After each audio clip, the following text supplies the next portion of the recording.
Hello, everyone. I wanted to welcome you to DES 104. This is our beginning image editing class, and this is our last week. So we made it to week 4. How does it feel, everyone? Feel good? All right. Well, just wanted to let you guys know that I'm going to make this quick change here. There we go. All right, so I wanted to let you know today we're going to be going over our final project. Now you have an assignment and an assessment that I wanted to review with you. So we'll go through that. Before we begin, I just wanted to share a quick video. Just kind of entered, or let's see. Let's kick this class off right. I always forget to start with a video, but I wanted to say hello out there. And what we're going to be doing is we're going to be talking about our final project. So has anyone had a chance to look ahead?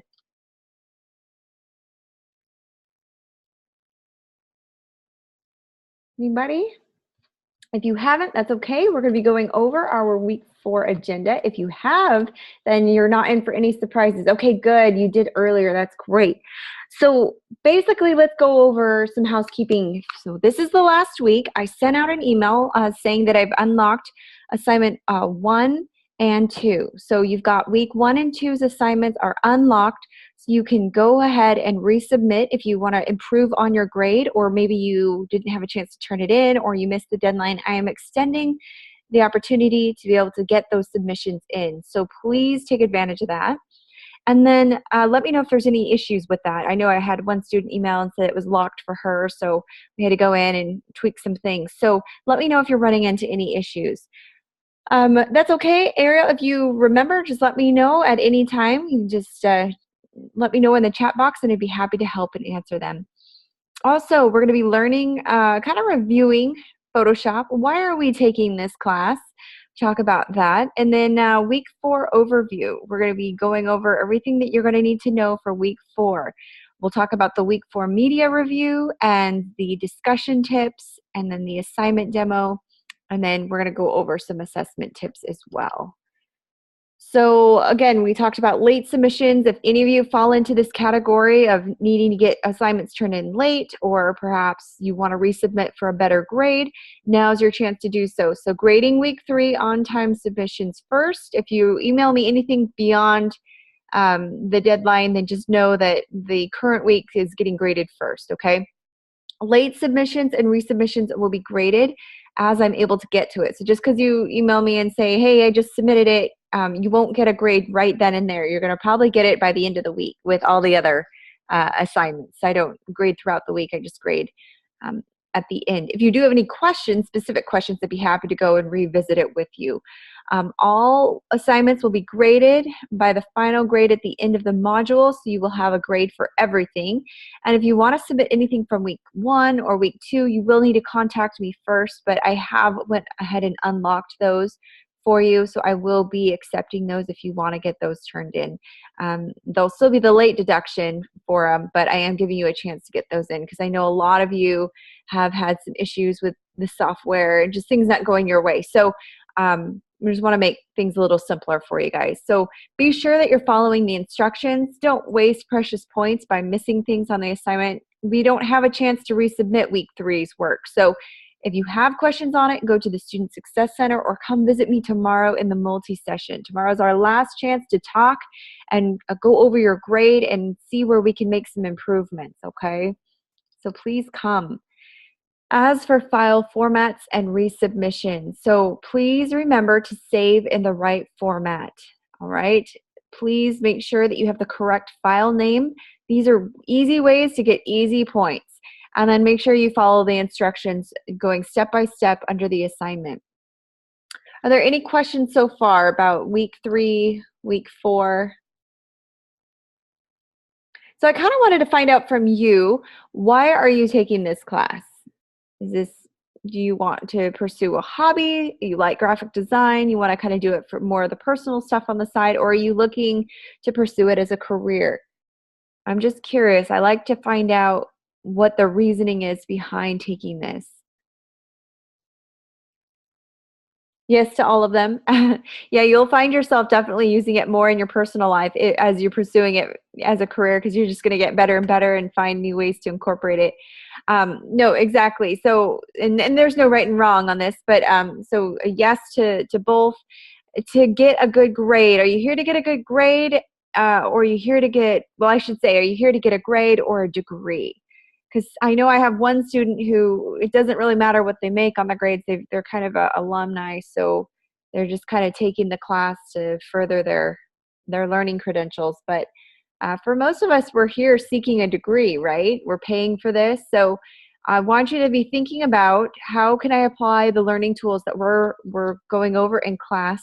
How can we use them in a career? Yeah, and so I've got a student saying their sister, you and your sister enjoy photography, so it's a hobby too. Yeah, and you've got to get a good grade to keep your scholarship. Exactly. So some of us here, we've got to have good grades, but it kind of goes hand in hand, right? You get good grades, you graduate with with a degree, right? That you can take into the real world. So learning tools are big. So be thinking about this, and we're going to be you're going to be asked to take a reflection quiz. Don't be scared off by the word quiz. It's just merely uh, asking you, what did you learn? How are you going to be able to apply this? And what learning tools did you pick up in this class? So I want to know, I want to hear from you. If you have any creative criticism or feedback on the course, that's where you'll go and do teacher evaluations. But here we're just talking about the learning tools that you've taken and things that you can apply with you into your degree, into the industry. So the goal here is not to get just an A, even though that's the idea, right? We want to shoot for the A, but it's to be able to follow demos, to do work on your own, to be able to turn in the assignment correctly the first time. So because when you work for a client or if you work for an employer, you are going to be required to know this stuff. So procrastinating and waiting to the last minute doesn't really help us in our future career goals, I don't think. So the goal is for us to be able to use these tools on our own. You will need to practice more on outside projects. So it's not just going to be enough to practice on 4 design projects per mod.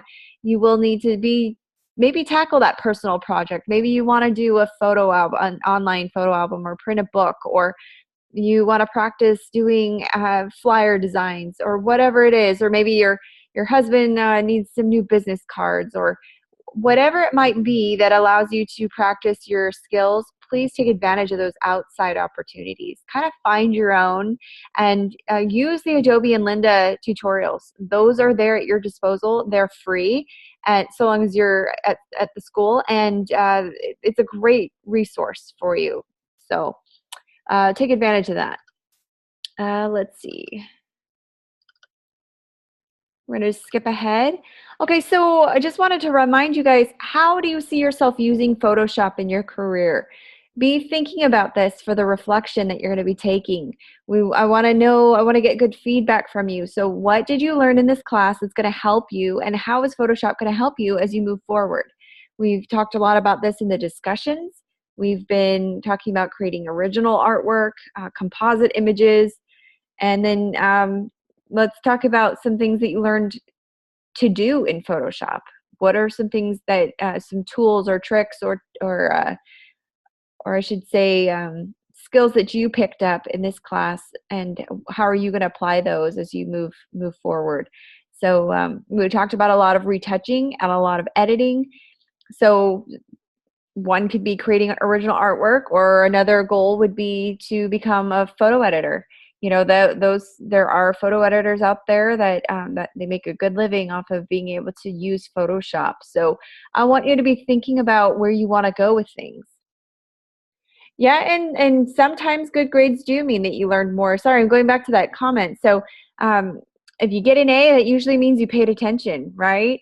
It doesn't always reflect skill level, but it does reflect book smarts and being able to to stay up to task. I think the hardest part is just being able to follow along, being self-taught, self-directed, and that's the hard part about these online classes, is because you're kind of required to do it on your own and see if you can do it. So, but I think it's good preparation for when you get out there. If you plan on freelancing at all, being your own owner of your own business or company, or being a graphic designer from home, you're going to need to learn how to be a self-starter and how to figure things out and troubleshoot on your own. So this is good practice.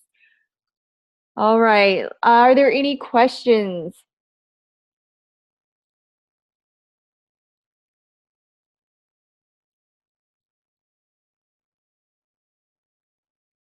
All right, if there's no questions, we'll keep going. I'd like to go over a Photoshop tools and techniques review on these, but I wanted to get to the final project before.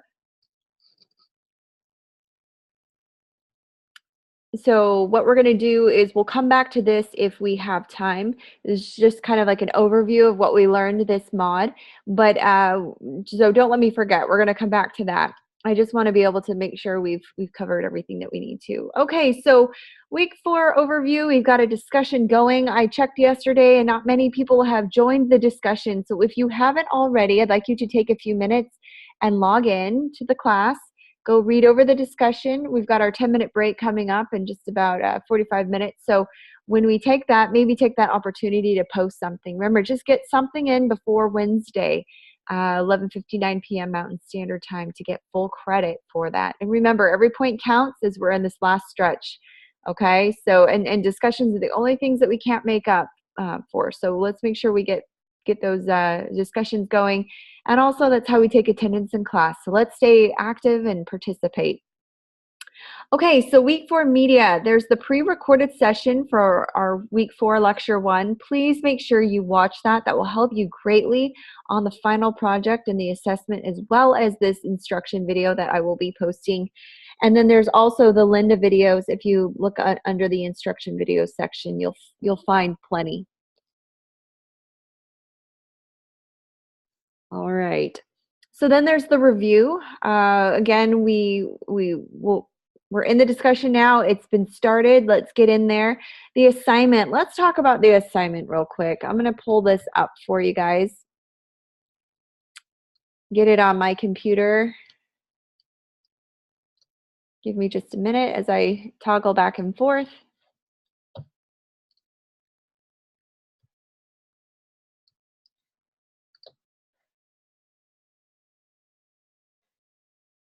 So the thing with the final project is we're going to kind of do another composition. How did you feel that the composition went last week? Did you feel like it was difficult?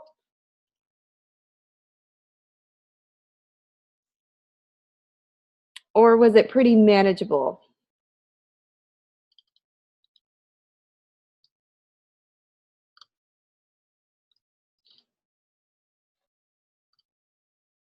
Yeah, I think it should have been pretty manageable.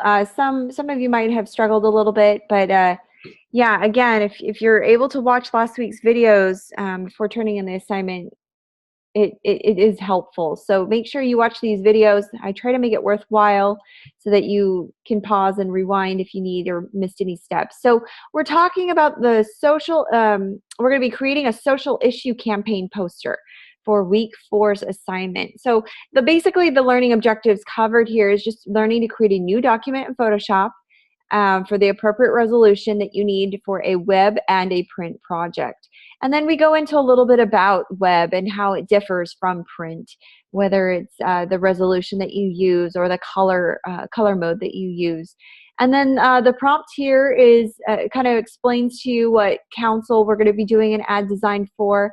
And this is going to be on some social issue topics that you can choose. So here are the ones that you will choose from.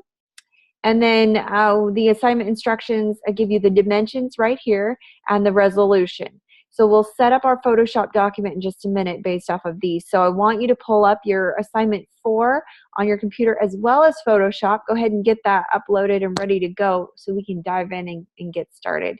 So you're supposed to, or you're asked to find 3 or more appropriate photo elements that can be composited together into your poster. So we're making a composition, but we're making it mean something. This isn't going to be merely an abstract design. This is going to be design with purpose.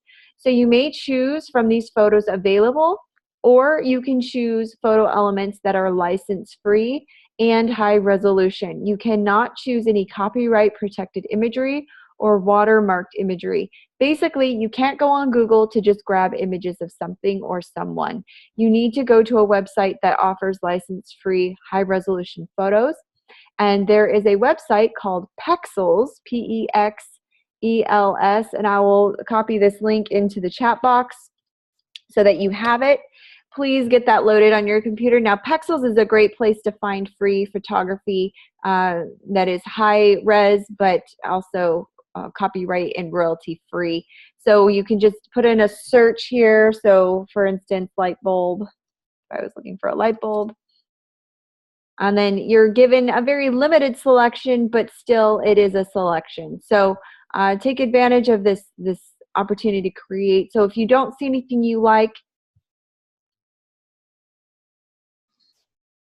sorry, my mic keeps going in and out. If you don't see anything that you like on the assignment page, you are welcome to use this website to pull some high-res photography in. But again, don't go to Google for your images. You need to use the ones provided, or you can go to this website that provides free high-res images. Also, do not use clip art, illustrations, or graphics. It needs to be photography. All right, this will probably be the only class that requires you to do photography. Every other design class will say no photos, no images. You have to use graphics and illustrations. But in this class, we are not using those three things. So please be aware of that. You will choose a slogan for your campaign. There are a few suggested here, and you'll probably want to pick one and then apply it to your composition as well. We're going to be using the principles of contrast, repetition, alignment, and proximity.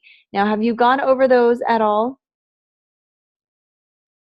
Hi, Ariel. So is stock-free images okay? That's totally fine. Just like I was showing you here on this website, I know this one offers stock photography that is free and royalty-free and copyright-free. So it's a quick download. So what you'll do is if you wanted this picture, you click on it, and then click on free download right here. And underneath it, it will say free for personal commercial use, no attribution required. So that is all there is to it as far as downloading. So yes, stock imagery is free as long as it is high res and does not have watermarks and is a good quality picture. Okay, so choose from the slogan down here. You're going to use the CRAP principles. We'll go over that in class as well. And then you may create a fictional website, like a URL to include at the bottom of your poster. And then you're going to export a full-size PDF, and you're going to for the print, and then export a JPEG that's optimized for the web and resized to 72 dpi, 500 pixels on its shortest side. And then you're going to save your file as a Photoshop file. So you're going to export your file as a JPEG and a PDF. So I don't need your original file, just a JPEG and a PDF for this one, okay? And here are two examples that you can click on to see what it should look like. You cannot copy the examples, but you may use it as inspiration. So use it to inform your plan to create your own work. You can look at these pieces and kind of see what they did. Oh, it looks like they used a really cool blending mode here on this image. They have a cool slogan, but this is what you're going to be required to do. So don't copy others' work, but just kind of try to figure out what you can do. So get the thought process going. I kind of Googled social issue posters to kind of see what they look like with imagery, and I found this cool series here. I'll do a demo based off of this. So this one's promoting energy, natural earth, preserving the environment. And they kind of did a really cool Photoshop composition here with using the light bulbs, which I'll be using as well. So, just kind of use Google as inspiration and see if you can find anything that kind of speaks to you, and go from there. Are there any questions?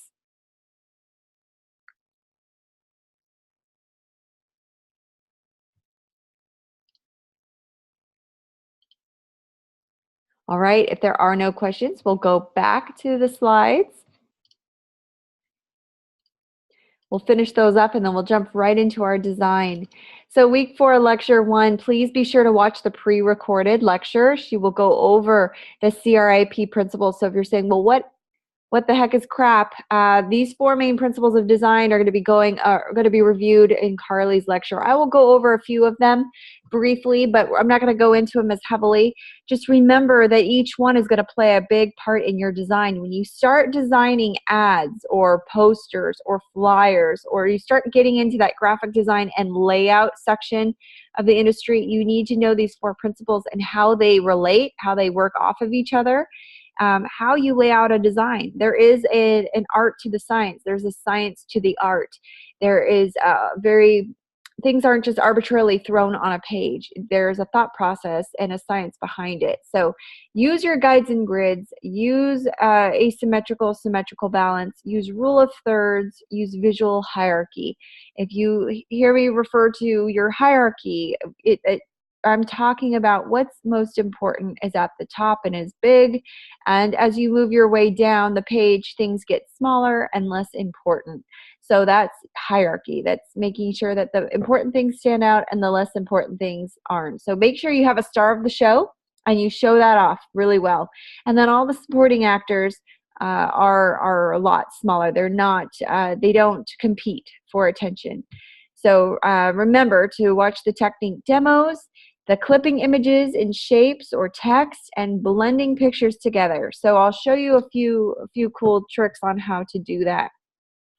You could consider gradient maps. Also, Carly goes over that, and then duotone and tri-quad tones. These are all things that we're not going to have time to get into in this lecture, but she will cover it in the pre-recorded lecture as well.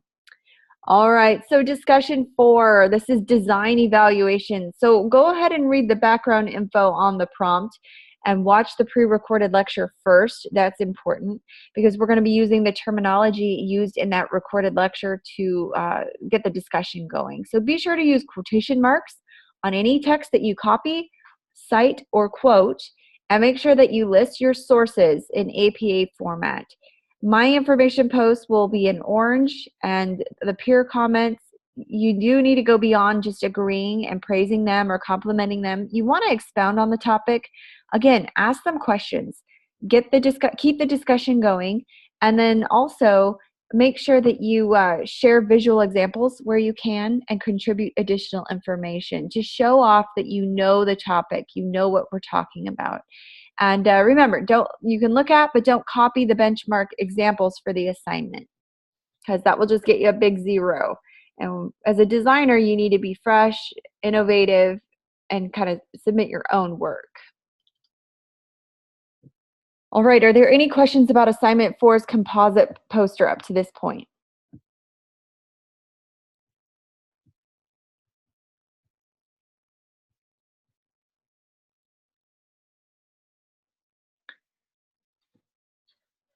All right, if there are no questions, we will begin.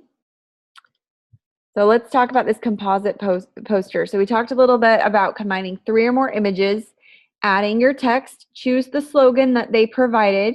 You're not doing your own. Add a fictitious URL, so a website. Look at, but don't copy the benchmark. So use those as inspiration, but don't copy them.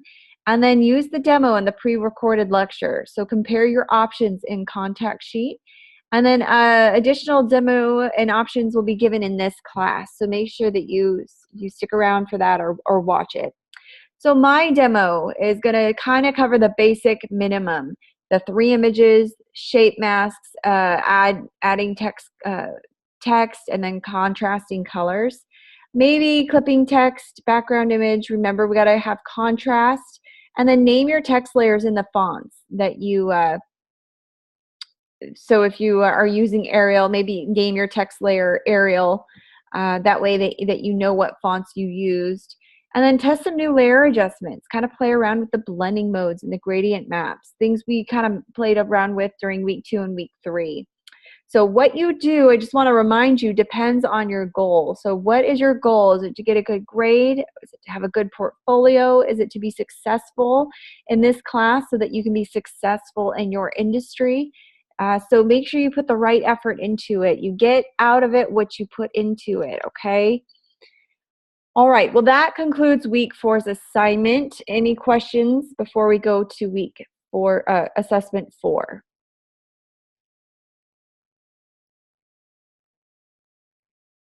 Okay, assessment 4, you're going to be resizing and you're going to be playing around with the blending modes again. So there are some images to download. If you haven't already downloaded those on your computer, I highly recommend you do it because we're going to be going over that first. You're going to download and open the background image in Photoshop, and then we're going to place, embed, and size each texture to fit one square. We're going to place over that.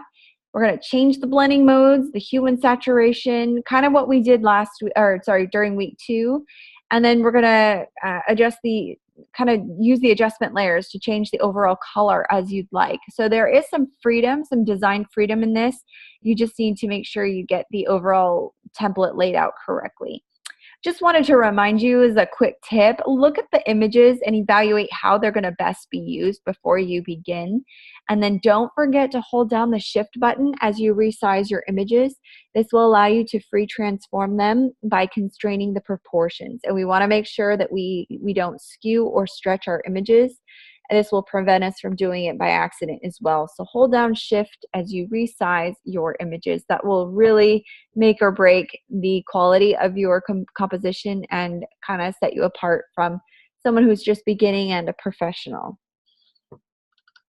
All right, just as a quick reminder, please make sure you take your career integration quiz. You don't have to wait till Saturday to do it. It's not a quiz based off of facts. It's just asking you for it's opinion based, and it's asking you what you've learned in this class. You do need to have a minimum of 50-word answers. It can't be a short one sentence. You do get graded on the length and the quality.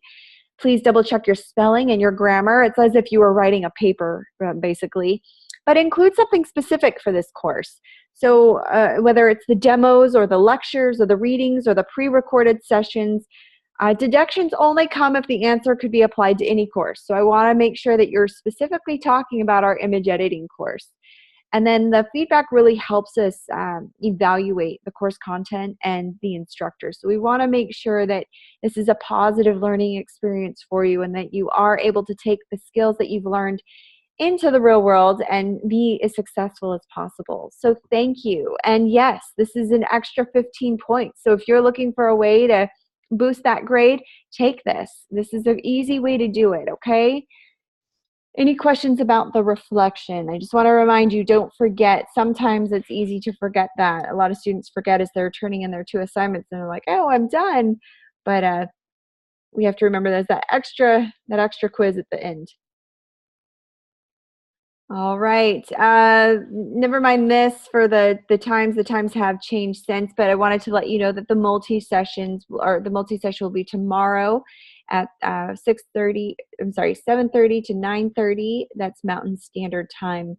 So this is your opportunity to work on your final assignment and your assessment tonight and tomorrow, and then come visit me tomorrow night and let's go over it. If you need some one-on-one time, this is the time to do it. This is kind of our last opportunity to meet. If you struggle after the multi-session or need some help over the weekend, please visit the Student Success Center or get in contact with our learning coach. Her contact information has been posted under the announcements in the course on the course homepage. So I think that's all for our lecture. We can begin the design portion. So yay, that's my favorite part anyways. We're going to jump right into Photoshop. All right, I'm going to kind of get started here on my composition, but first I want to work on the assessment because this is going to take some time. So I'm going to go hide everything here. I'm going to actually delete all this. We're going to start from scratch. Go ahead and get those images downloaded. Now, Ariel, do you have those downloaded? Will you be following along? Oh, hi, Roxanne. Thanks for coming. So ladies, what I'll do is give you a few minutes since you just just joined Roxanne. To go to the website, what we're doing is we're downloading the assessment materials. You just need the background and you need the four, I guess the four backgrounds and then the one tree image.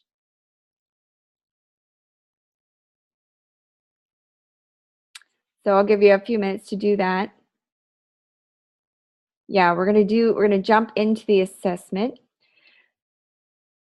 So what you'll do is you'll go to File, Open, and you'll find the tree image that we've placed. This is your DES 104 Week 4 assessment image.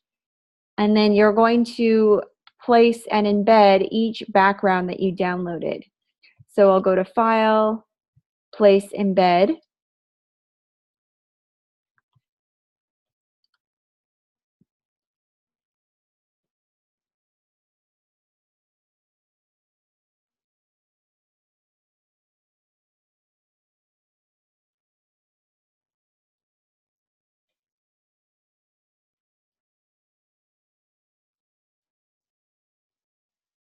Okay, and I'm going to go to my Downloads folder.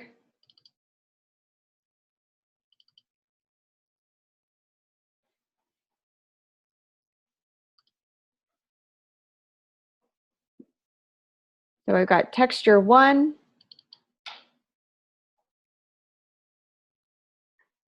It's not, for the assessment, you'll simply open up the tree image first, and I'm going to start placing in my texture images. So I've placed the first one, which is the starburst or the galaxy looking one, and I'm going to hold down Shift as I click and drag the top right corner. And what I'm going to do is kind of bring it up to the size of each square, like that. I'll hit Save when I'm done and place the image.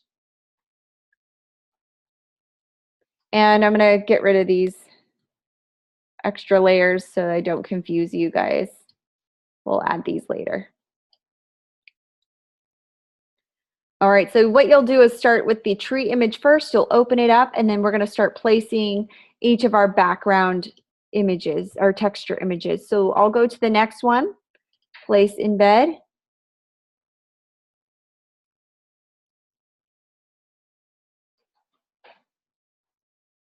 And we'll go to Texture 2.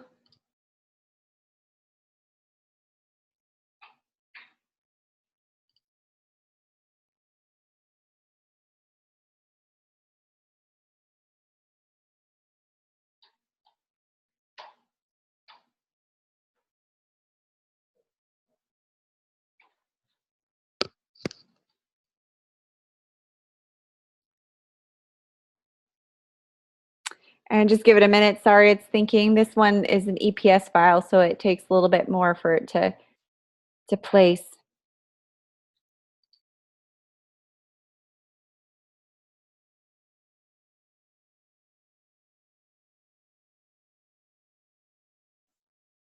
Okay, so it's thinking. Well, we're glad you're here now, Roxanne. Go ahead and pull down those images for the assessment. We'll be working in that first. Just download them. You can give me a smiley face when you have them downloaded.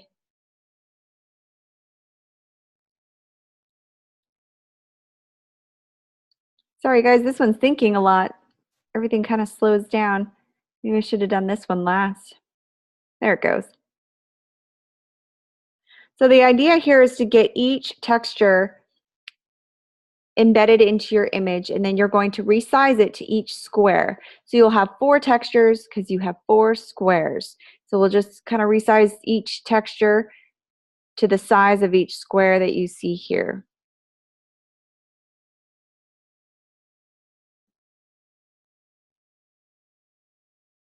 Might have to cancel this and do it last.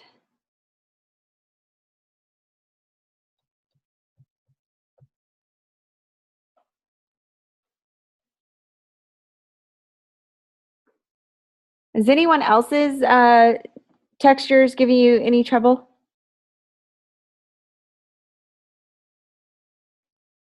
As you embed them? This one's just taking a long time.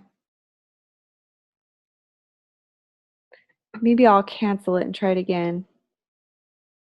I'll cancel that. Try it again. Place embed. I'll do texture 3 since it's a JPEG. Texture 2 worked easy for you? Okay, well maybe it's just needs, I've just got a lot going on. I've got so many programs open. Okay, so now this next texture is opening up. I'm just gonna hold down Shift, click and drag, and then I'm gonna bring it over to this side. Will be the next one. I'll hit save and place it. Okay, and then I'm gonna go to File, Embed as well. So that's a great question, Roxanne. So what we're doing is we're opening up you're going to open up the tree layer first. So you'll open up Photoshop and go to File, Open. So you're not creating a new document. You're just opening up the tree image first. And then you're going to go to File, like I am doing now, and you're going to embed each background texture. So I'm going to go to File, Place, Embed. It opens up wherever you saved it. I'll go to Texture 4. I'll hit Place.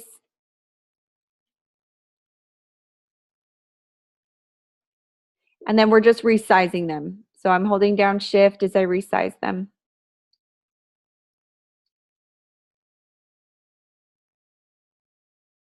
Yeah, you're opening everything up in Photoshop. You don't have to open them up in separate files if that's what you're asking.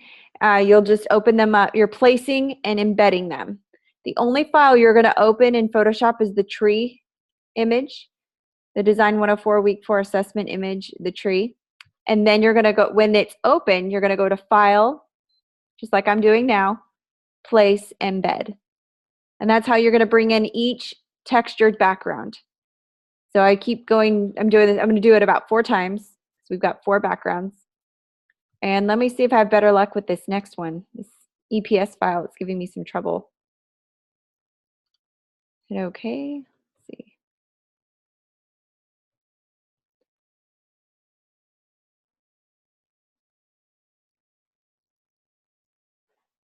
Moving a little faster than last time, but still giving me some issues.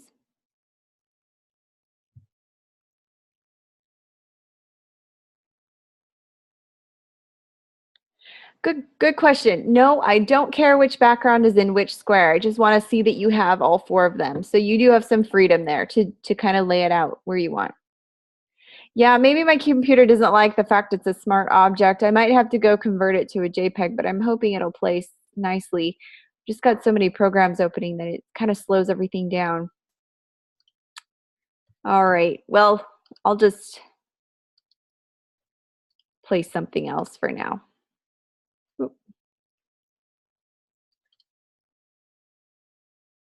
You know what? I had it open at one point. Let me see if I can just open it in a separate file, if it'll let me do that.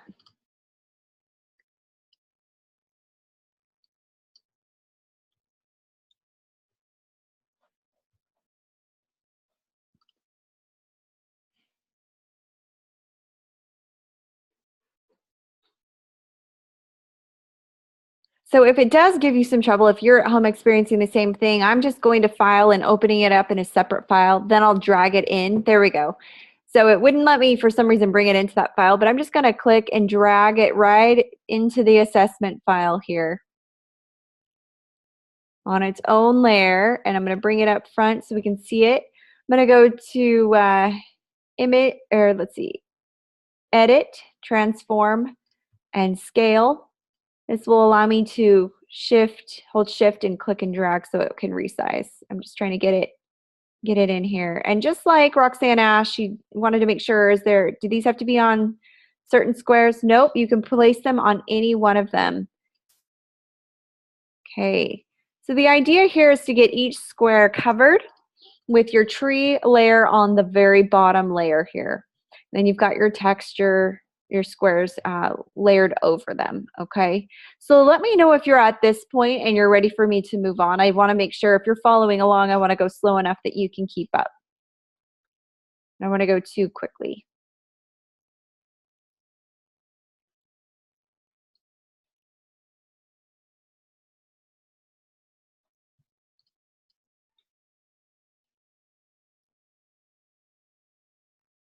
No problem. I'll just give maybe 1 or 2 more minutes and then we'll move forward. I just want to make sure we have the photos. Place each texture over each of the tree squares, and then we're going to change, once we're at this point, we're going to grab our layers and we're going to change the blending modes to the appropriate setting for each texture.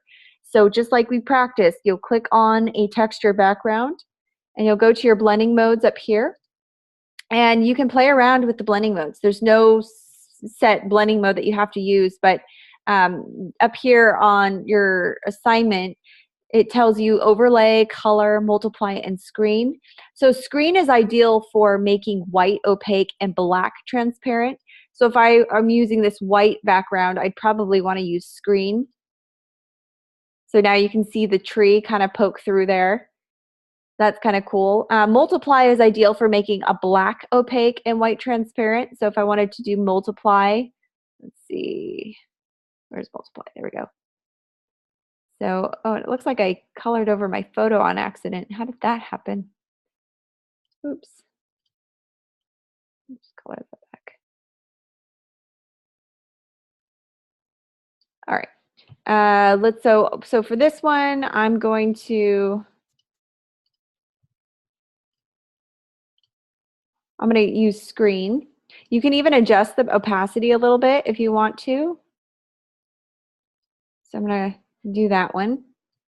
And then I'm going to go to the yellow one.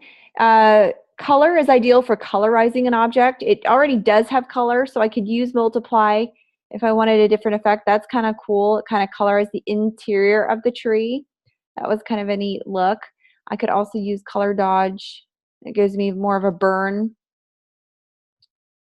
Color burn will give me a darker burn on this. So just kind of play around with it and see what looks good to you. That's kind of cool. I like that effect. Anyways, I'll stick with multiply. Then I'll go over to my galaxy layer. And I'm just gonna play around, kind of see that's kind of neat. I like the stars and the green background, so I'll keep that one. I'll go to the blue, and then the one I haven't used yet is overlay, so I'll try overlay. Man, I must have gone in and colored over that layer on accident. Oops. Let's see. Let's see if I can fix that real quick. How in the world did that happen?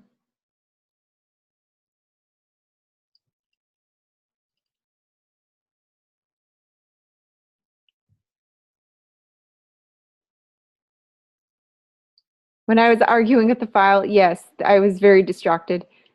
That must have been the case. Okay, well, I'm not going to be able to get it perfect. Just don't do what I did and mark all over your original image.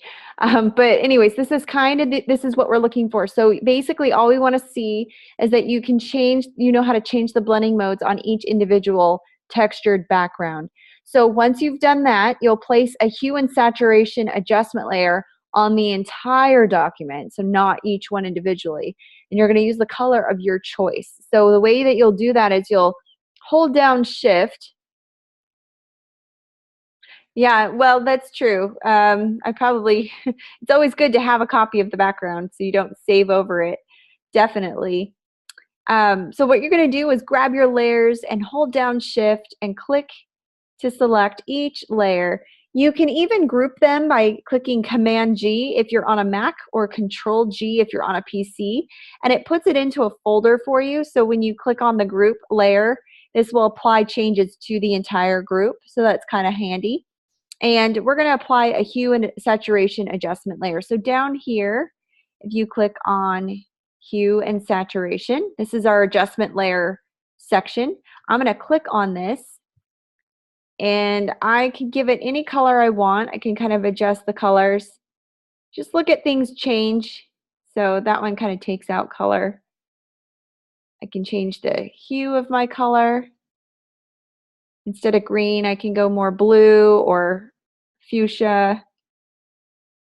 So kind of play around with what stands out to you. I'll stick with that. It looks different, so it's much different than what the original looked like. So I'm going to keep that. You can play around with the lightness, but this is my hue and saturation adjustment layer. So you can see there's my mask, applying it to the entire group.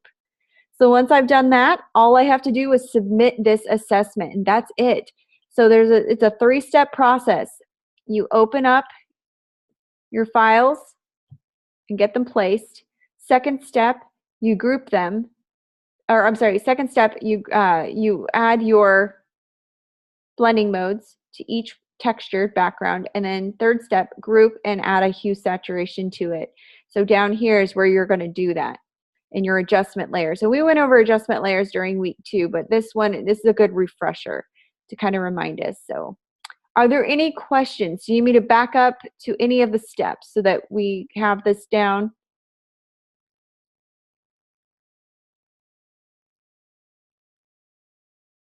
Good question. How did I group? So I'll back up.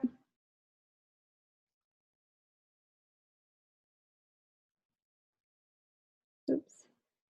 Let me back up, see if I can, there we go. All right, so the way you group is hold down Shift and select each layer that you want to put in a group. In this case, it's going to be all the layers. So just hold down Shift and select all the layers. And then are you on a Mac or a PC?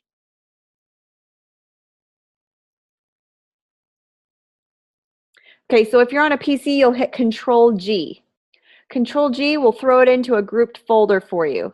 So it kind of, and if you can't see your layers, just click this drop down arrow next to the left of the folder icon right here at the top, and now you'll be able to see your layers, but you'll see that it is now grouped into a folder. So you'll just select the group layer. Yeah, that's okay. You'll just select that. Do you need me to go over it again?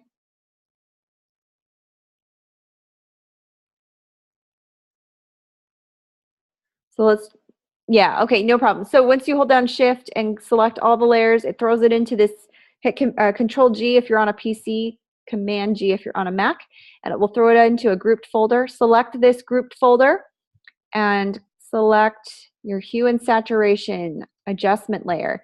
So it'll apply this adjustment layer to your entire group, which is all the layers. And you can play around with the slider. You can intensify the saturation or lessen the color saturation. You can also change the hue, which is also the color. What kind of color do you want to make it? And lightness is just that. You can adjust the light in the image composition. But that is it, guys. So you're going to save your file as DES104 _ assessment for first and last name. You're going to save your Photoshop file, and then you're going to go to File, Save As, and you're going to save it as a JPEG with a 100% quality. So you're going to change the format here to JPEG. Hit Save. Okay, make sure you have a good quality. Hit OK. And remember, do not flatten your layers in your Photoshop file. Keep them and retain this in case I need you to go back or I need to see your layer or your work on your layers. So always be in the habit of keeping your Photoshop file. We always need that original file. Oh, the layer was locked. Yeah, just make sure all the layers are unlocked before you can group them and then apply that change. And remember, don't do what I did and mark up your original. I don't know how I did that. But yeah, that's it for the assessment. So pretty simple. So if you are doing it now, even on your 10-minute break, and you want to get it submitted, you could submit it. Or if you want to get my feedback on it tomorrow, bring it to the multi-session and I'll review it with you. But this is pretty simple steps. Remember, it's a 3 to 4 step process to make sure you get everything placed, change the blending modes, group it, and then add your hue and saturation. Save the JPEG. The JPEG is what you're going to be uploading to me, okay? I just need to see the JPEG. You don't need to submit your Photoshop file. It'll be a quicker upload for you and a faster download for me. So in this case, we just need your JPEG. All right, any questions on the assessment?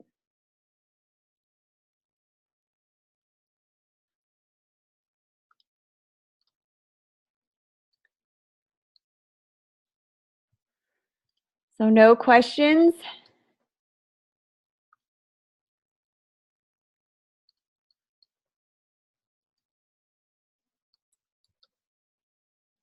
All right, perfect. So what we're going to do, we're going to shift gears here and jump right into the assignment. So I want to review the assignment with you. If you will make sure that you download any images that you would like to use, I'll give you maybe 2 minutes on the clock, just kind of, if you just want to play around with it and kind of follow along the steps, just download any old images off the assignment. But if you want to put a little bit more thought into it, then we can adjust from there. I just want to make sure that we kind of get the basic grasp of what we're supposed to do. And what I'm going to show you first is a little trick to kind of enhance your poster. I learned this trick, and I think it really it can set your design apart very easily. It's a very professional way to incorporate a clipping mask basically for text. And I'm just downloading a picture here on this Pexels, on this Pexels website, just so that I can show you. There we go. All right, so what I did, and if you want to follow along, let's create a new document. This is just merely, this is not our assignment. This is just to show you how to do a clipping mask with text. What we're going to be doing is showing you how to put an image in your text, which kind of gives you a really cool effect. So I'll have you start by opening up a new document if my Photoshop decides to work. Go ahead and open one. It can be any size at this point. Actually, you know what? Let's set up our new document as our assignment dimension. So I believe it's 17 by 11. So let's do that instead of any old size. Let's go ahead and get our new document set up, and then I'll do the demo in that file. So let me know when you're at this new document, when you're at this point right here. Whenever you start a new document, it's always good to give it a name right away so we don't forget to save it later. So again, it's sticking to the same format, DES 104 underscore assignment 4, first and last name. And then the width is going to be 11 inches. Please make sure your unit of measurement is on inches. You can always change it in the drop-down menu below. And then we want the height to be 17. And I believe you can choose either horizontal or vertical or landscape. I'll let you decide. I'm going to do, for me, I'm going to do a portrait, a portrait view orientation. Resolution is going to be 300 pixels per inch. Okay? Make sure that says pixels per inch. So whenever it says DPI, this is it, pixels per inch. Color mode, keep it on RGB color. And everything else stays the same. So you'll hit create. Okay, is everyone at this point? We feeling good about how to set up the document? Question comes from Roxanne, so you want the images in the text? Oh, no, I'm just gonna show you a little trick on how to do it. It's your choice whether or not you wanna incorporate this, this technique. But I wanna give the students as many design techniques as possible, so you can kind of set your artwork aside. It's just a cool trick to use if you wanted to use it for your composition photo. Yeah, no, you can kind of tune out if you don't want to do this part. It's a very simple way to kind of add some cool effect to your poster. So what I did was I started off with, where it go? Where is it?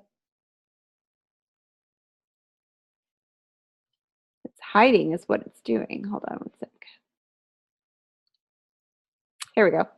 All right, so I just have started with a white background, and then I used my type tool. So you grab your type tool on your toolbar, you click and drag, and you can type in your text. So this would be probably where you'd put your slogan. So this would be, change my font size because I can't see it. All right, so this would be, change my color.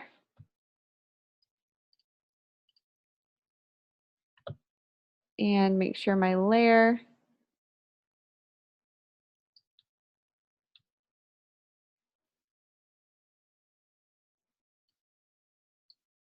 There we go. Now it's showing up. Okay. This is the thing with layers. You gotta just make sure you're on the right one. Okay. So this is gonna say eat more plants. And I wanna make sure that this is a hefty, thick font, a heavy, bold font. This will only really work if you have a heavy font. So just keep that in mind.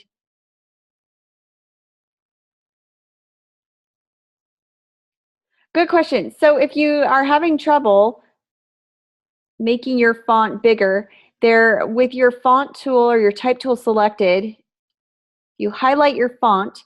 Up here at the top, you can change your font size. If it goes to 72 and you want it larger, you can just highlight inside the box and manually type in a number, and it will adjust it for you. You can also go to your window drop-down menu and click on, let's see, I believe it's paragraph.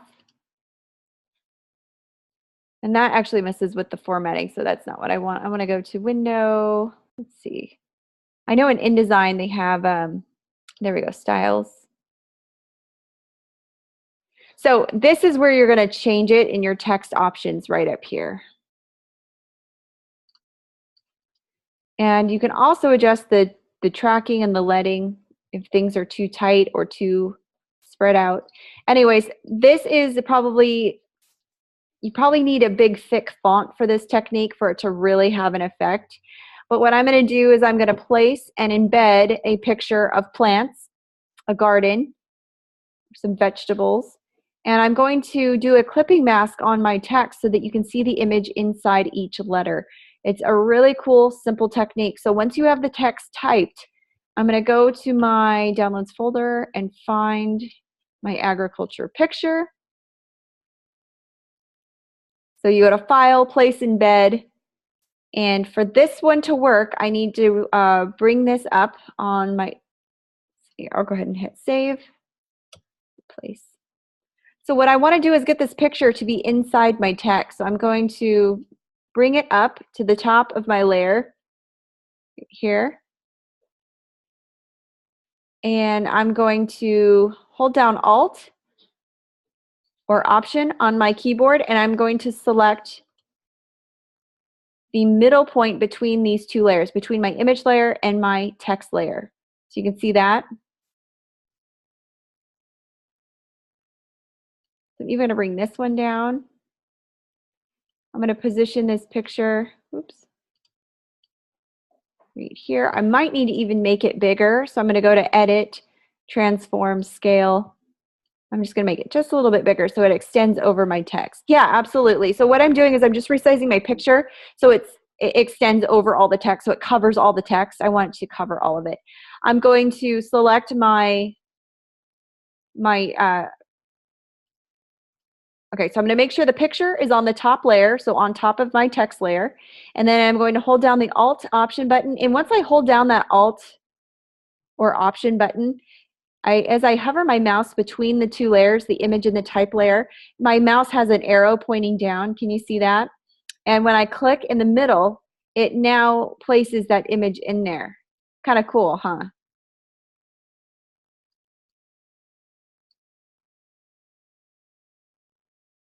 So very simple, hold down the Alt Option button, and now you can see that image. And now I can move that image around. So if I wanted to show more of the beets, more of the picnic basket, or if I want to show more of the green, I can do it this way. So this is a really cool, for some reason I must have typed eat on a different layer. So I'm going to just hide that one.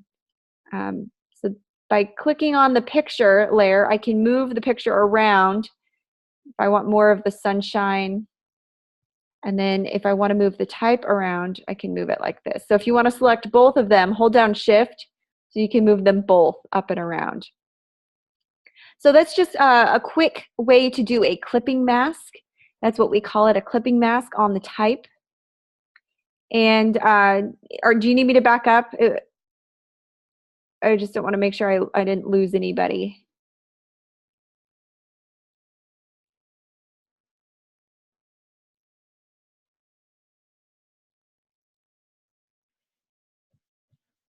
So with the layer on the top, you want to hold down Alt and click between the images. Or what you can do is right click on the image layer and select Make Clipping Mask.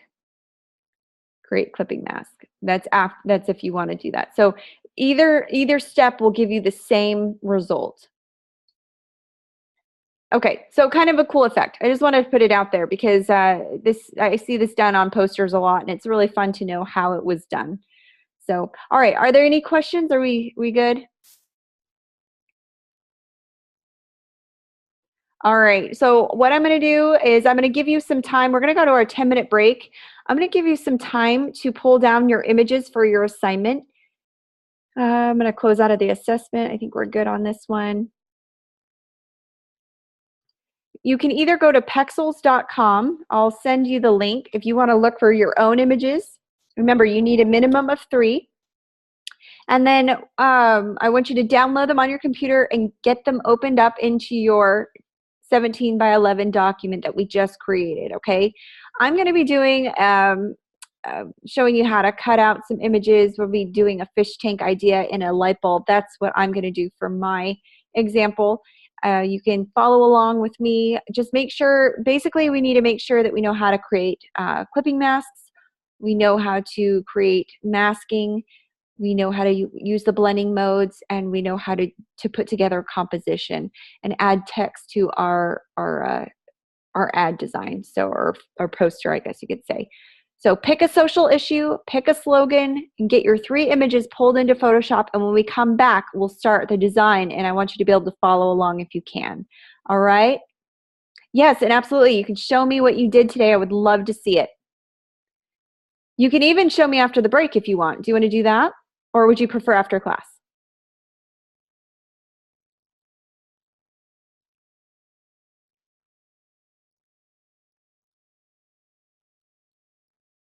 I'll let you decide. You can either, yeah, after break, perfect, awesome. Okay, well, we'll be back in 10 minutes. I'm just gonna go to the whiteboard here. I'll let you guys work away, or you could take a break too. I'll put our 10-minute break here. All right, we'll see you guys in 10 minutes.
All right, guys, so do we have all the pictures downloaded? Are we ready to jump back in?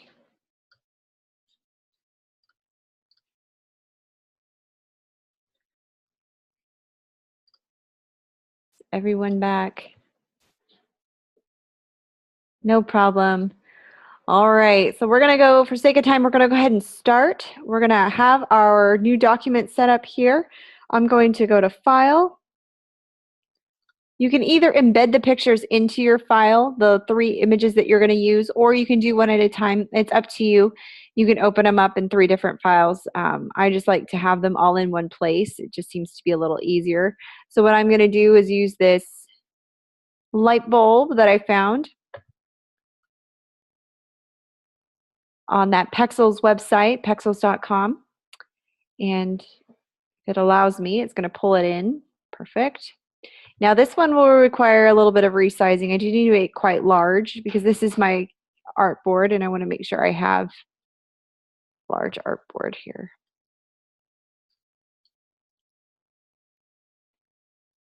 Make this big old light bulb. Okay, and then I will hit save to place it.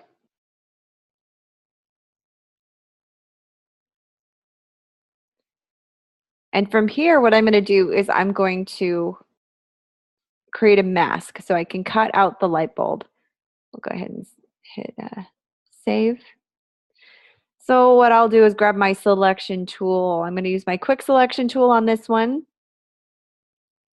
I'm going to highlight the portion of the light bulb, and if you need to zoom in, sometimes it helps me be a little bit more accurate if I can get closer to it. So I'm going to zoom into this object. There we go, so you can see what I'm doing. And I'm just going to click and drag my mouse with the quick selection tool. Try to get as close as I can to the edges as possible. You really want a good, clean selection, but we can adjust things later.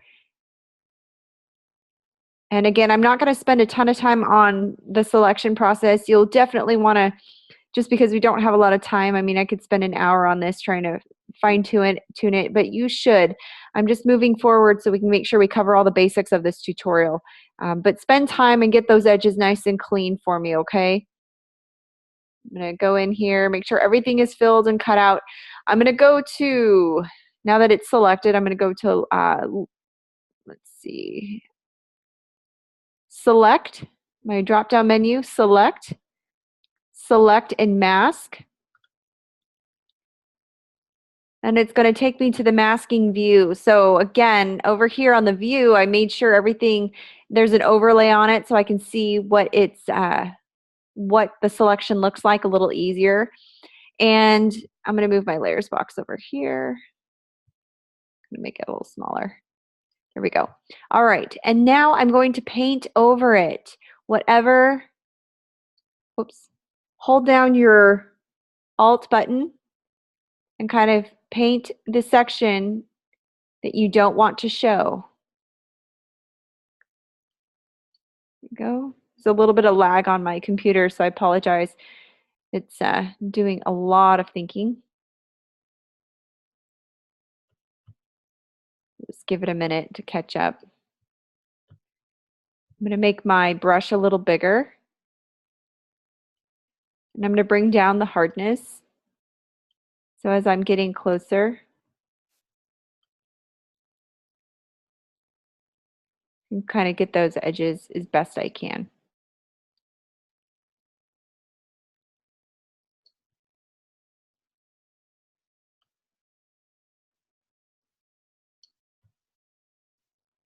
And because the background is white, I don't have to be as precise. So I'm just going to kind of go around, oops, too much. And just make sure that there's just clean edges all the way around. Everything's even.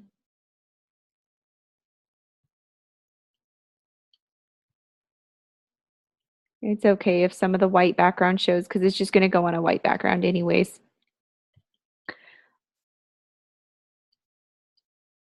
Hold down Alt to paint over the white parts that you don't want visible. And then release the Alt button when you want to paint. Make sure all of your image gets there. Okay, everything looks good. Again, you'll want to spend more time to make sure things are clean. But if you like your selection and you like the edges, everything looks good to you, all you have to do is make sure that output to new layer is selected. You're going to go to new layer with layer mask, and you're going to select that and hit OK. All right, you could also, I'm going to back up here. If it's selected, you can also just click layer mask and it will mask it for you. So you don't have to do all those steps unless you want to clean it up. But in this case, you can just click layer mask and that will also be an easier step. There you go. And then grab the paintbrush and just kind of start painting black. Make sure it's set to black before you paint to kind of clean up those edges a little bit more. All right, so I've got my first object placed. Now I need object number 2. Object number 2 is going to be my fish. So I'm going to go to File, Place, Embed. And I'm going to select my fish. Let's see if I can find. I might do the fish. I actually might do this clear drink of water instead. I kind of liked where that other ad was going. So I'm going to hold down Shift, click the corner anchor point, and shrink this down. And I'm going to position it over my light bulb because the idea here is to try to get that water over it. I'm going to reduce the opacity here a little bit so I can kind of gauge. I can see where I want to place the water.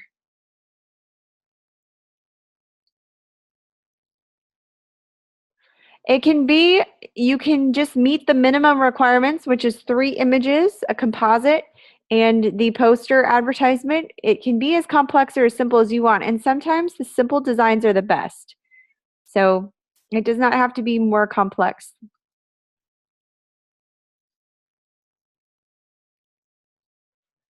So again, I'm just going to kind of enlarge this until I can get the right size. I've got this opacity set so I can see. And I'm going to hold down Shift. I'm trying to get the water to go from edge to edge here on this light bulb.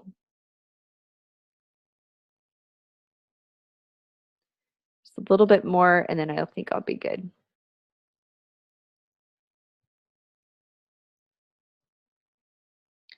Okay, so then I'll hit place or save.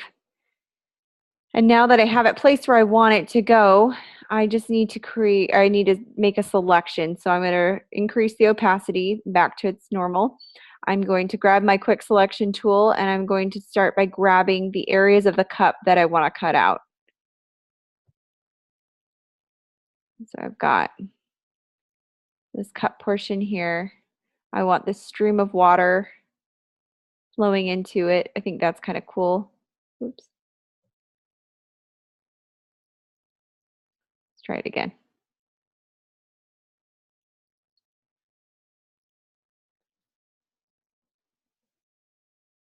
Kind of do a quick and dirty grab here.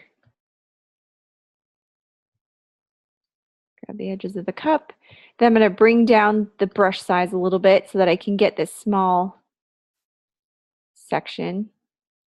I like this water spout here, this water pour.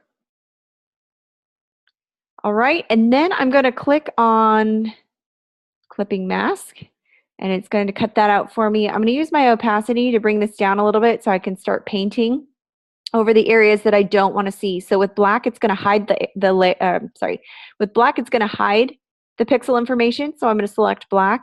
I'm going to go in here and just kind of clean up the edges. I don't want that cup edge, but I do want the pour. So I'm going to just go around that. I can clean that up later. Just going to erase this cup here.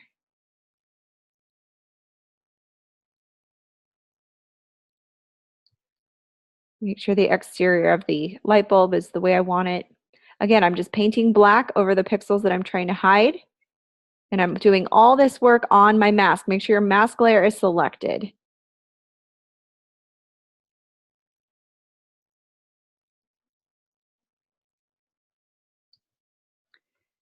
And if I need to move it down, I can. Just going to move it down right here. Grab my paintbrush. And again, I'm going to go in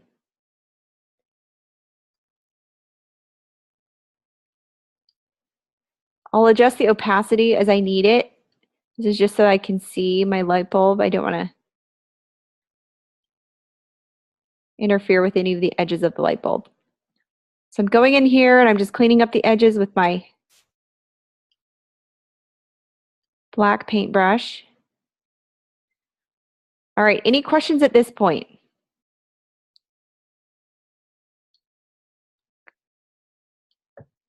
Again, you'll want to spend a little bit more time than what I'm doing.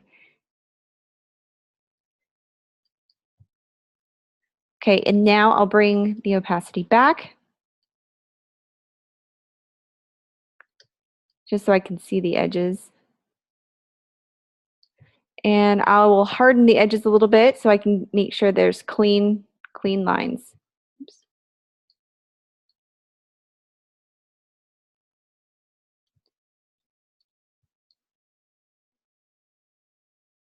And then I can go in here and clean up this water pour.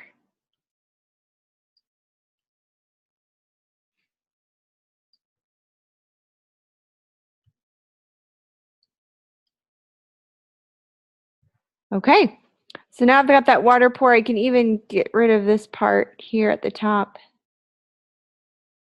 Clean it up. So it looks like there's water inside my light bulb, and then I can select both layers. So now I just need a third.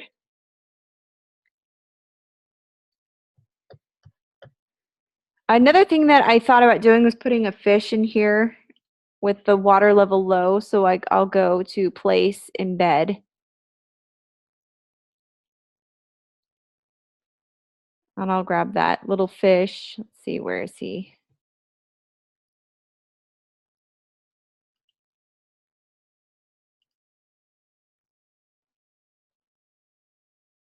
Where did I put him? Oh, he might be on the desktop. Let's see.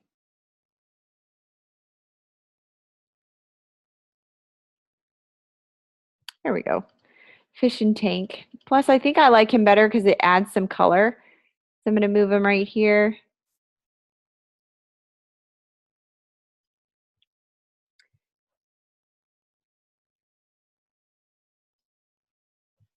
I'll reduce the opacity, and I'm going to do the same thing. I'm going to select the area that, or I can just paint over it, but what I'm going to do is place the photo, hit place, and then I'm going to make my selection. So you can use I'm going to use my my polygon lasso tool for this one. And I'm just going to kind of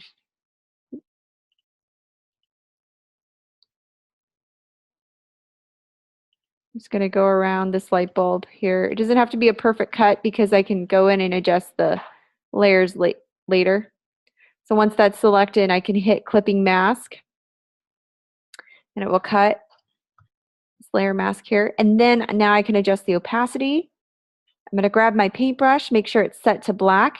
I can go in here and get the edges cleaned up.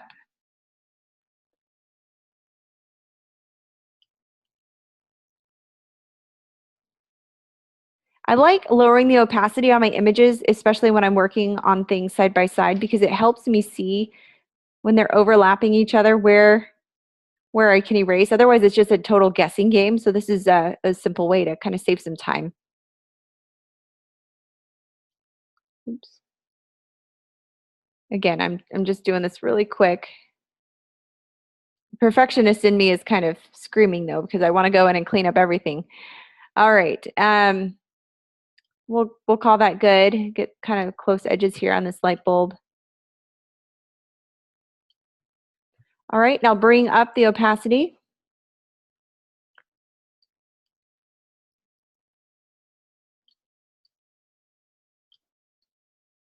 Kind of clean this up a little bit. All right, so I've got that fish in there. And then I could choose to use the water pour if I wanted. So my third element would be this. I could just go in and clean this out. So it looks like water is pouring inside.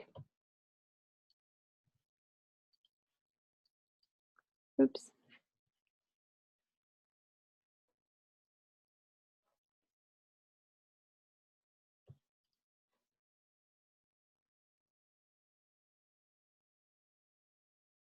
Go and clean the background up a little bit. All right, so I've got the water pouring, I've got the fish in the light bulb, and then the next thing I need to do is gonna add, I'm gonna grab my marquee tool here. I'm gonna draw a square around it. I'm gonna create a new layer, and then I'm gonna paint the layer white. I'm gonna just use my paint buckets to create a white background. I'm gonna bring that at the behind all the other layers. There we go. So we can kind of see our work. I'm gonna see which layer has those spots. It's that cup. So I'm gonna go here, just paint over all those spots. Make sure it's a clean cup. Okay. All right, so I've got a white background. I'm gonna zoom out so we can kind of see what's going on. I've got the fish in there. Now I'm gonna do a, I'm gonna add my slogan. So if you go to week 4 assignment, we can see what slogans we can choose from.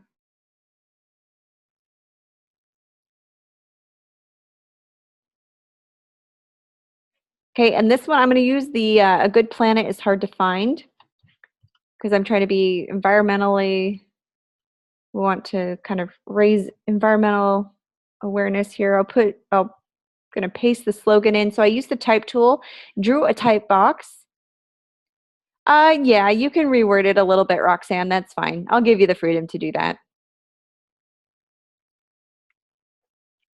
Yeah, in this case, it doesn't really fit what I'm doing because my social issue is use less water, be more conscious. But yeah, I'm not going to be a stickler. I want to see that you can create a cohesive layout. That's what I'm more concerned with, is the design. So as long as everything works together.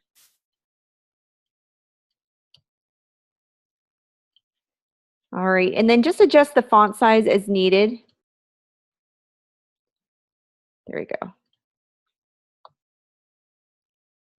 Like here, I could say use less water, save a life. That could be my slogan. You can center it. You can also go to Edit, Free Transform.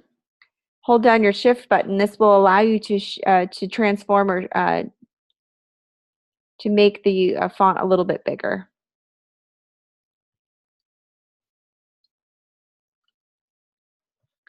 Apply that. And keep your smart guides turned on so that things line up. You're not guessing as to where things need to go. And then if I kind of need to see what else is left. So I've got my 3 composites. I've got the light bulb, the water pouring, and then I've got the fish. So my 3, I've met the minimum requirements there. Now if I want to go in and do anything fun like add text behind this, do a clipping mask on the, I could add water in the background. That would be kind of cool. Let me go to that website again and see what I can find. But were you guys able to play around with this a little bit?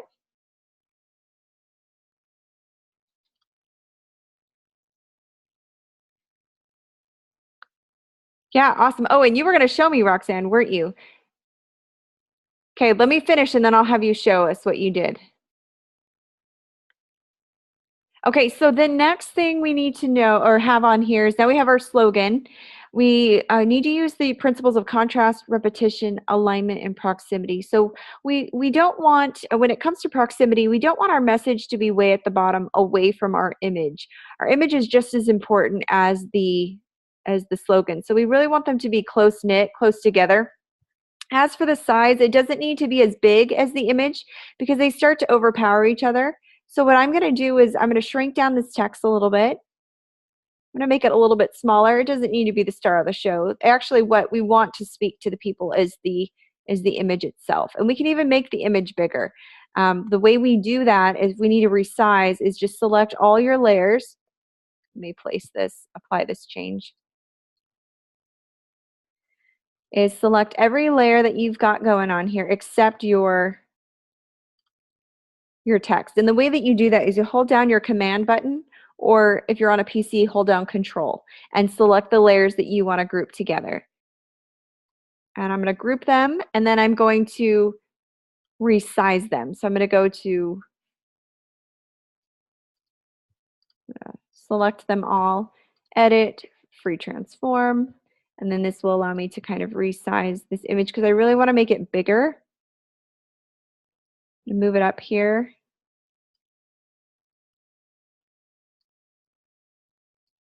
There we go.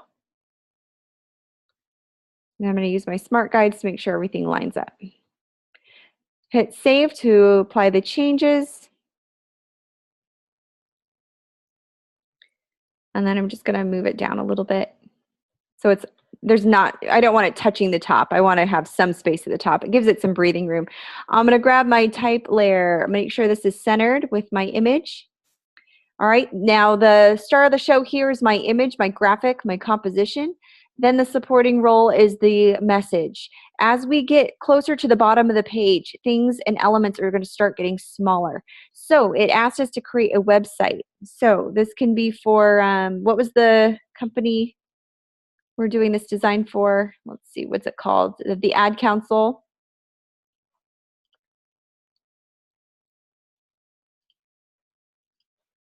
I'll use my type tool. I'll paste the Ad Council type in here.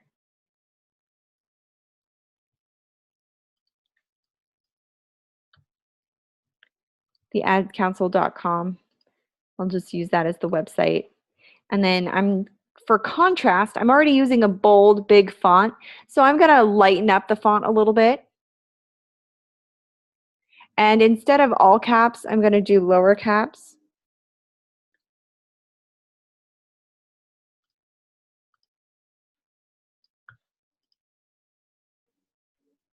And let's see.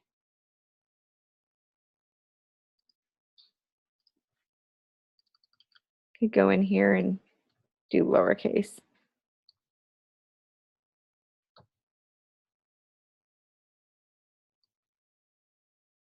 This particular font won't let me do that. That's okay.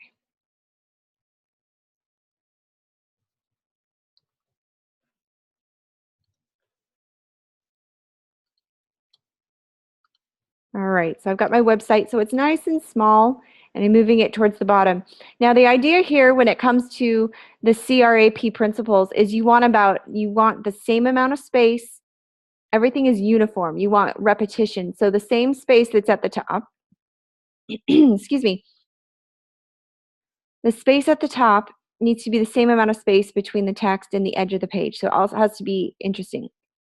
You can use a real website. Yes, Ariel. That is just fine. So you can either make it up or you can use your own. So this fish isn't very, very bright. It's not very, it looks kind of dark and gross to me. I want to make the goldfish pop. So what I'm going to do is add an adjustment layer. So I'm going to click on my adjustment layer down here and click on hue and saturation. And I'm going to see if I can give it a little bit more color like that without changing the water too much.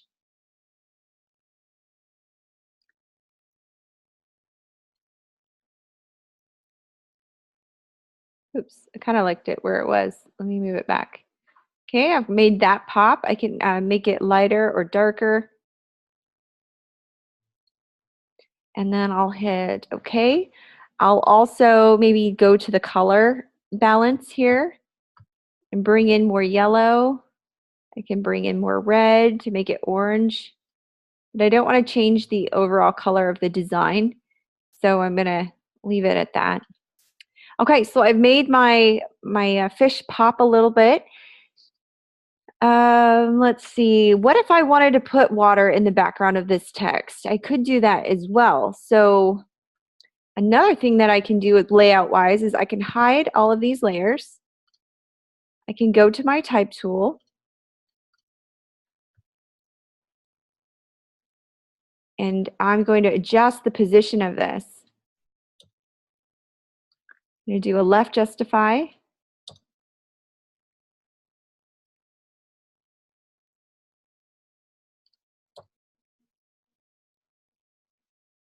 And I'm going to make this nice and big.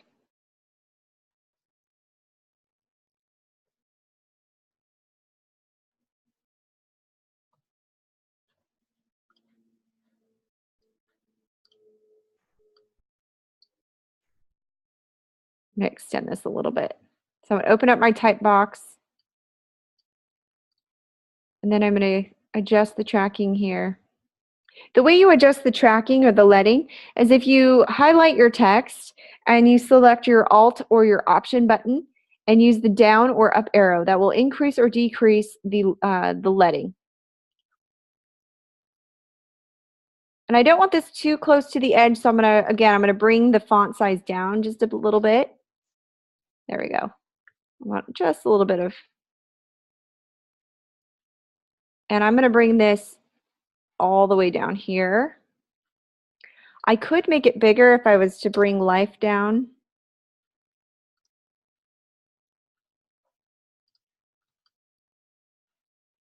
And then increase it. Because in this case, I'm going to want the message to stand out. It just depends on your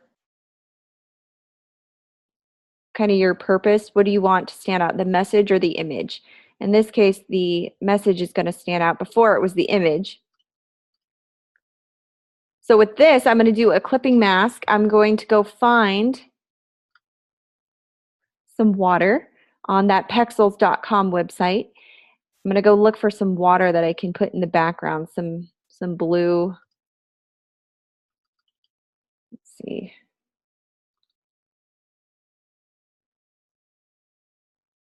Okay, I found one. So I'm just going to download that real quick. And while it's downloading, I'm going to get my document prep. So I'm going to go back to my Photoshop. Now, are there any questions right now as to what I'm doing? So we were asked, can you use a real website? Yes. Can you modify the slogan? Yes, that's fine. And now that I have my water image downloaded, I'm going to go to File, Place, Embed. I'm going to go find that water picture. And what I'm doing is showing you an alternate way to lay this out. So I'll go to my Downloads folder and select the water.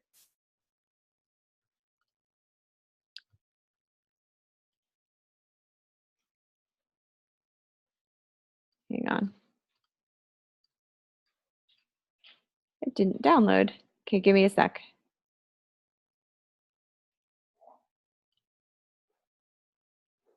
There we go.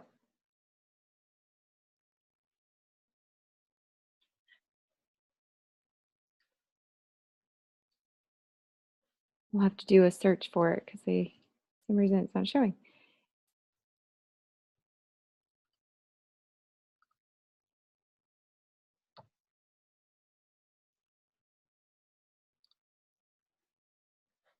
There you are. Okay, then I'll place it. And I want it to extend, I basically want it to be the size of my text because I want to do a clipping mask on the text. All right, so I've made the image about as big as and as tall as the text, so it's going to cover all of the text. I'll hit place, and then I'll make sure the image is over the text. I'll hold down Alt, and that will put the picture behind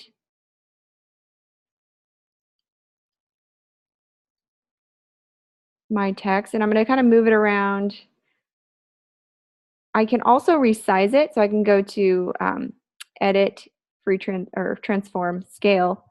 And this will allow me to transform the image within the text, so you can kind of see. So what I'm doing is trying to get more of the darker parts of the water. Okay, I'll hit Save and place this.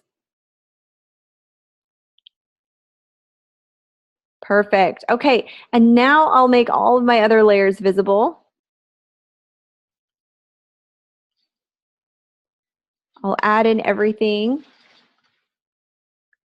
And then I'll select all of the layers.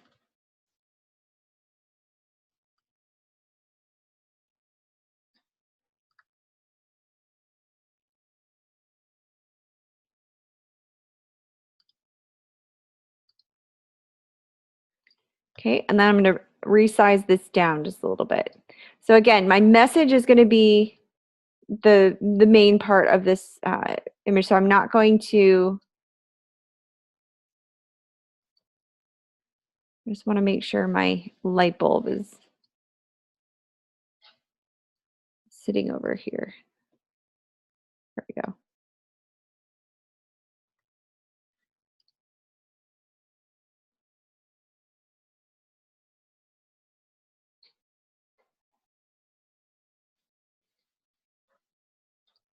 And I'm going to move this text down.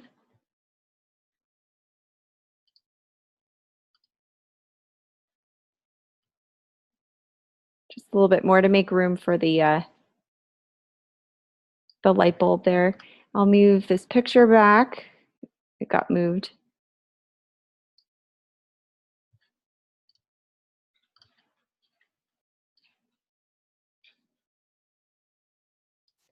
And I'll just position it so you can read it a little bit easier. Like that. I'll place that. Again, I need to go group all of these. So I'll group those layers and bring this down.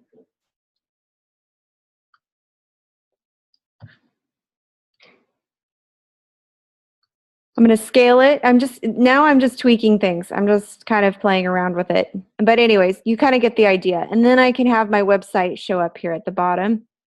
Place.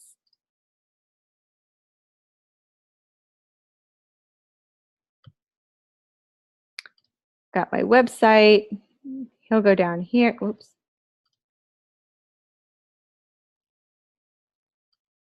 Website goes down here. And it probably doesn't need to be that small, but again, it should be small. It doesn't need to be that tiny. It just can't be bigger than your other text. All right, there we go. And I can even change the color of it so it's not black. I can grab my, let's see, what do I want to do? Grab my eyedropper tool and select a color within it.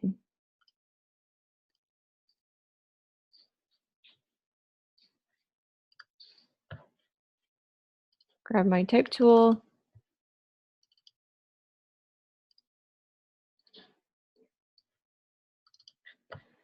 All right, and change the color of that text. So that is my ad.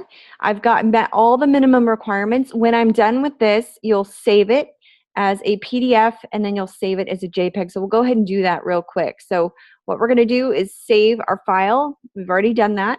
We're going to go to File. Make sure we're on Photoshop. Go to File, Export. Save for web. Now, when we're exporting a JPEG, we're going to want to optimize it for the web. So we're going to resize it to the specifications in our assignment, which are, we want to make sure that it's resized to 72 dpi, so we no longer need 300. And then we're going to go to, you can lower the quality on it. You can make it medium, is fine. And then the pixels on it. So let's see, change this to 500. Make it nice and small. You can see that. Okay, perfect. So now I've changed the image size width. I can hit done, and that will create my JPEG. To do a PDF, you'll go to File, Save As. It's a little different. You'll change the format to PDF, wherever it is. See, there it is, Photoshop PDF. And you'll hit Save, and that will generate a PDF for you. So just make sure that you have a full-size PDF and your JPEG that you submit. I don't need to see the Photoshop file unless I specifically request it, but for this, you just need a PDF and a JPEG, so one for print, one for web. That's all you need. Are there any questions before we move on to our slides?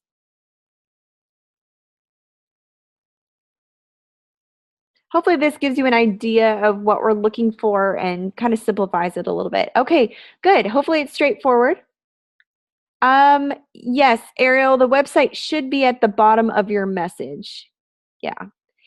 You'll find as you watch the pre-recorded lecture 1, we're going to be talking about placement and alignment, and the less important information goes at the bottom. So the more important information should be at the top. And so because the website's not very important, it's not the message is the star or the image or the composition is the star, we keep everything else at the bottom. So I would keep it at the bottom. Yeah, good question. All right, and then Roxanne, did you want to share with the class what you've done? I'll close out of this if you want to go ahead and pull up your assignment. I'm excited to see it. And what I'll do is I'll unmute your mic, Roxanne, if you want to talk and kind of explain what you did. Okay. I did mine with um, on violence, domestic violence. I love it. I found a picture of not just the woman that's been abused, but also the man. And also, I did the background with the brick. And also, I found a picture that had the domestic violence victim with different words like aggression and psychological and killing and abuse and all those and smaller ones. Hmm. Then I put in the text, don't be a victim, speak out. Violence hurts men, women, and children of all ages. And then as my my website, I made it up. I put www.actionlove.com. I love it. It's great. I what I love about this is that I love your compositions. You've got the word cloud up there, and then you've got the two images. It looks like the man and the woman are pulled from separate, so that's good. You've got your background for some texture, and I like the choice of the wall. I like that. It kind of symbolic of has some meaning with your social issue, but I like how you make your major message there's a lot of hierarchy going on here. So you've got your composition, which is the largest element on the page, and you've got your message. And then the next, as you move down the page, things are getting smaller. So that's the hierarchy we're talking about. So I think this is a perfect example of an A assignment. So, and I'm looking over there at your layers, and I'm noticing you did perfect clipping masks, and so that's wonderful. Good job. Oh, thank you. Great job. I love this. This is a great example. I'm glad you shared it. So do what Roxanne did, everybody. I know that's because I had a little bit more experience being in the alumni. It just is remembering how to do things and put things where they go, you know. No, it looks like you did fantastic. And this is exactly what we're looking for. I like how you played with the hue and saturation. You've got some overlay. You've messed with the blending modes a little bit, and it allows the brick wall to show behind those words. It just little subtle effects like that really make an impact. And this message makes an impact when you look at it. So great job. Ah, thank you very much. Excellent. Excellent.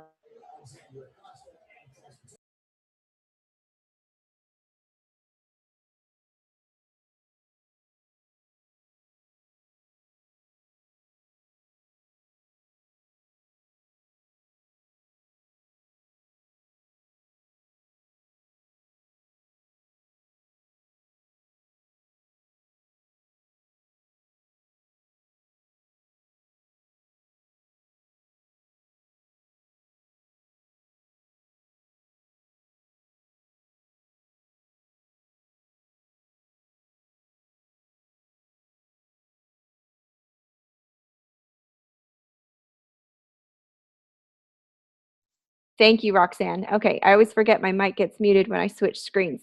So just wanted to let you guys know that if you have any questions on how to get certain effects, how to change the blending modes, the create adjustment layers, clipping masks, whatever you need to know, come tomorrow. Tomorrow's our last opportunity to meet during the multi-session. I'd be happy to go over anything. If you want it get some feedback before you submit it, that will guarantee that you get a good grade as well. So also, if you come tomorrow and submit your assignment, you can get a grade on the spot. So you don't have to wait till the end of the week to find out what you got.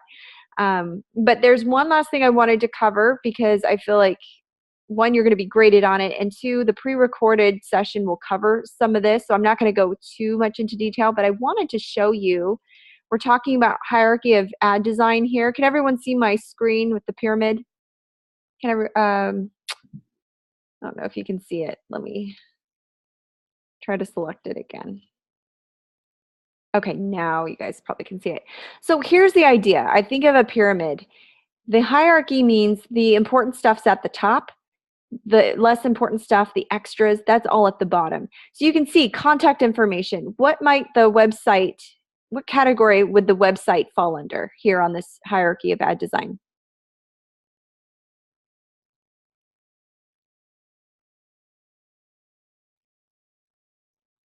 The website might fall under the contact information, right? So because it's at the bottom of the page, Not only does this show placement, but it also shows how important it is on the scale of things. So it's very minimal of importance. And so you don't need to make it very big, first of all. And second, it should be towards the bottom.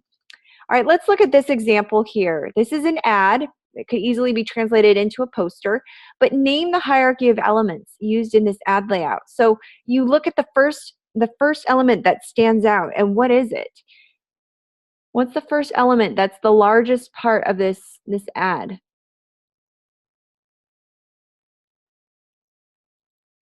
The picture, absolutely. So in this case, it would be our composition, right? So the picture is the largest. The second largest would be what? What would be the next largest element on the page based off of size?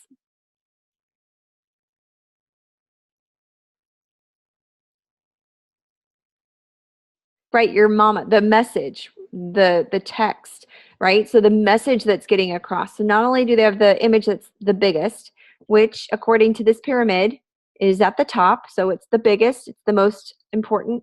Then you've got your headline or your text, whatever the message is, which is the next largest. And then the next one is if you were doing an ad and there was more information about domestic abuse or violence or bullying or environmental awareness, this is where you would put all of that information. And then, of course, the logo and contact information and the website, where is that located?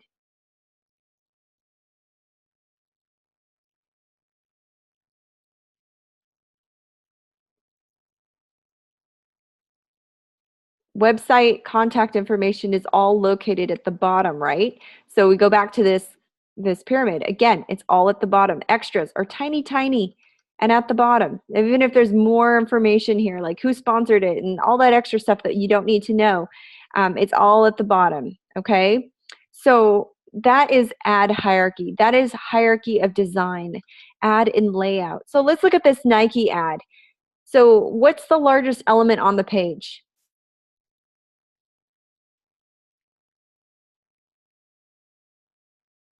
Again, the photo, right? The picture, the composition, that is what is screaming at us first. It's the image. That's what catches our attention.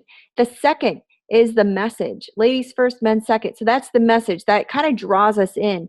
Wait, I want to know what's this ad. So the picture's interesting, and then you've got a message that's next largest. They're not competing for attention. So the text isn't as big as the picture, and the picture isn't as small as the text. There is definite size difference, kind of like what Roxanne's layout looked like. You could definitely tell there was a message, then there was more information, then at the bottom was a website or tiny font size website with if you wanted more information. So there was clear size difference, and that's what we mean by hierarchy. Is as you move down the page, things get smaller because information is less important.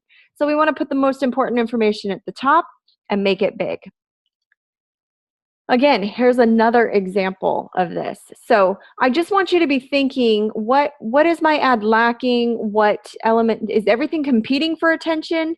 In this case, in this ad, once you get past the I took an oath, everything else is kind of the same size roughly. So it's hard to distinguish, well, it's hard for the eye to take it all in. You really need less information, and you really don't want it to be busy, but you want there to be a dramatic size difference between the elements so that you're telling the reader what you want them to see first. So that is ad hierarchy in a nutshell. You will go over the basic design principles when you watch the pre-recorded session. There's lots of other examples and principles that we could go over, but we're out of time right now. But I just want you to make sure that if you want to know more about the CRAP principles, please see the pre-recorded section for this week.